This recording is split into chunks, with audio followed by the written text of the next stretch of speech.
ओडिया जाति नीरव नुहे ओडिया जाति वज्र कंठरे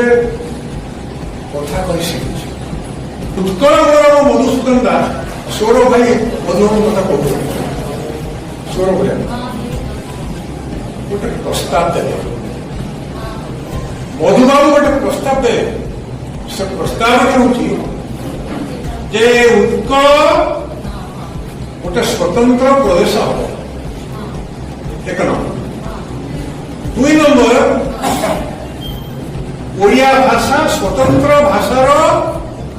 मान्यता मर्यादा पाइब ताकू किए विरोध कर जानते मधुबाबू भाई गोटे लोक सारा भारत वर्ष विरल बहुत आईनजीवी बंधु मैंने अच्छे ओडिया जाति मधुबाबू को नहीं गर्व करे 1902 मसीहा आज की 124 वर्ष तले मधु बारिस्टर पढ़ी नी मधु बारिस्टर से केते बारिस्टर को पाठ पढ़ू दीटा प्रस्ताव दे कले उत्कल स्वतंत्र प्रदेश हम ओडिया भाषा स्वतंत्र भाषार मान्यता मर्यादा प्राप्त ताकू विरोध किए करे जानती ताकू विरोध कले कि